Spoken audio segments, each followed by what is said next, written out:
great member of the Four Horsemen, Barry Windham. Yes, baby. Yes, that's what I'm talking about. I'm exhausted. Hopefully, I didn't bore you. But Again, it's hard when we get guys like you in here with these kind of careers. That going through the list could take about 25 minutes, man. We got to kind of cut it short. I did my best. Barry, I'm going to open up and just ask you, how's your health?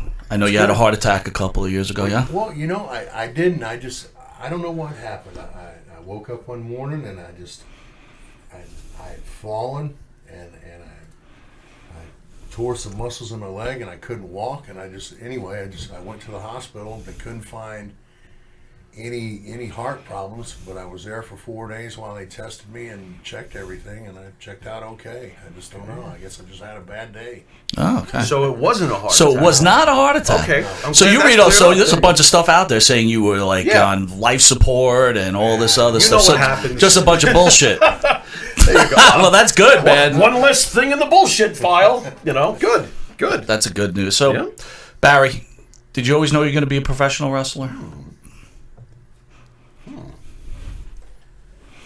Right, you come from your father, Blackjack Mulligan, incredible superstar again. When I was growing up in Odessa, Texas, I went with my dad to the Ector County Coliseum, and we saw Dory Funk Sr. fight. And my dad was, I guess he knew the Funks, or they had talked to him or something, but that's why he was there. And that was the first time I saw it, and that's where I was born. I'd been to all kinds of events at the Ector County Coliseum, and it was just something different about wrestling. I knew then I was going to do it. So I was probably 5 or 6 when I knew I was going to do it. Right away. Wow. How much did you pattern yourself after Dad in the ring style? Well, I mean, I really tried to be different than him because I wasn't as big as him, and he just wasn't really a technical wrestler, and so I tried to learn as much as I could. But as far as the brawling and all that, I guess it's all just genetic. Yeah. So I guess that just came natural. Our first memories of you were back in the days when we had the old UHF channel up here in New York, and we used to flip to the UHF, and we would get Florida Championship Wrestling, and I used to live for the night where it would come in nice and clear without the fuzz, without the snow. But hey, it's the truth though. This was the early 80s, and here we were on UHF, and we lived in New York, and we wanted our Barry Windham. This is where we first saw you. So I wanted to ask you, can you tell us your memories of Gordon Solie? And do you feel like he's the greatest announcer of all time? Because many say he is. Gordon was all alone by himself as far as announcer. I mean, he did so much, and he was just one of the, as far as I remember, as far as television, he was a real barnstormer or a trendsetter, but because he just just the way he talked, the way he described the matches, I've done it myself, hi, backdrop, you just can't forget, and you just grew up with him. Was Solie like smoking cigarettes while he was announcing on the side when he wasn't on camera?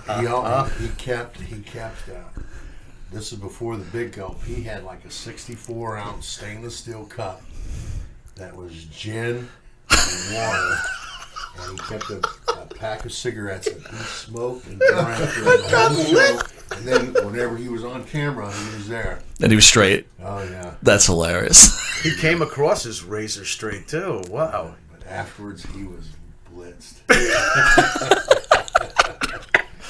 He is the greatest announcer of all time. He pulled it off. I had no clue. Yeah. Look, we've had a couple of famous wrestlers in. You started your career in Florida. Lex Luger came through Florida. You guys had a little bit of a connection in the beginning there before your careers move on, then you meet again. What were your opinions on Luger when he first came in, and as a human being, not even a wrestler? Well, when I was in Florida wrestling, it was 1985 or 86, I think, and Magnum had his wreck in Charlotte, and he was a real good friend of mine, so I went up there, and Dusty asked me if I'd come to work while I was there, because Magnum was out, and I said I would. And I told him, I said, there's a guy down there that you need to see is Lugar. He's a phenomenal looking athlete, and he can learn too. And Dusty listened to me, and he brought him up there. So I mean, it's just, that's just how the business works. You see somebody that has potential, you want to try to move them up.